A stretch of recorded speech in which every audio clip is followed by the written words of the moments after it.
Hey, it's Scott once again with great resources for coaches. And today I want to talk to you about tests and what kind of tests you put your kids through, your teams through, yourselves through. Um, every day there's a variety of tests that we go through of all types. And, our kids, our teams need to be tested. Of course, they're going to be tested come contest time, but we as coaches need to put them through a variety of tests to prepare them for the true tests that are coming. And this thought came to me as last week I went through a test of my own. I turned 58 a couple of weeks ago. I guess that's another test. But one of the things that happens as we get older, those of you who are older will totally understand this, is you start to lose certain things that have always been a part of who you are. Your strength, your speed, your agility, whatever it might be. All right. Well, one of the things we've noticed recently in the last year or two for me is it seems like my hearing might be going a little bit. And although my son and my wife are very quick to point out, no, that's just you selectively choosing what you're hearing, especially when we're speaking. And they joke and we have a laugh about it, but there's also that little bit of undertone of seriousness. And so last week, my wife, she's a grade school principal, she mentioned this to the school nurse, and the nurse said, "Hey, I'm testing some kids tomorrow. If he's available, I can easily put him through a test. It only takes a couple minutes." And so I was available, so I went in to have my hearing tested.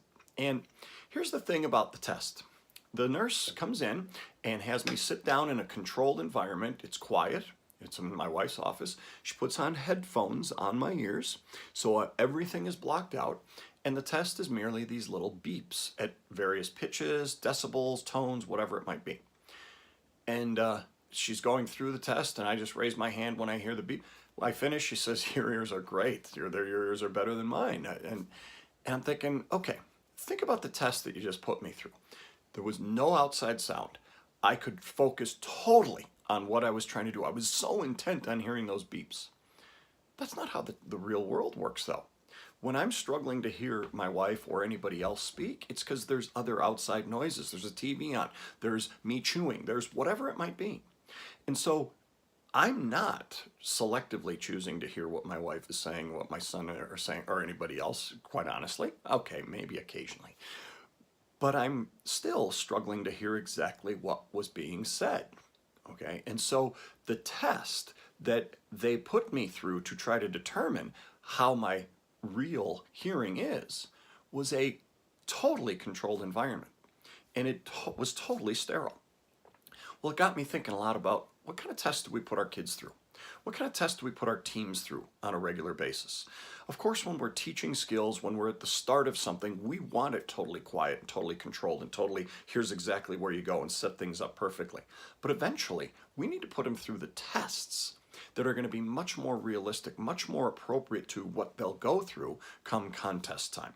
Whatever your sport is, whatever it is that you guys compete at, right, you have to find ways to create the same environment that they will be going through.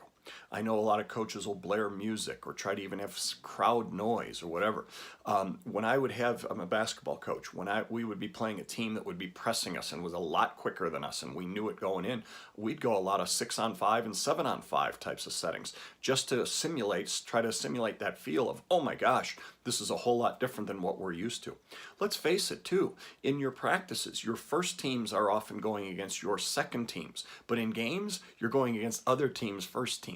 And so how do you create the test that is going to be much more similar to the true test that they'll face on game night, contest night?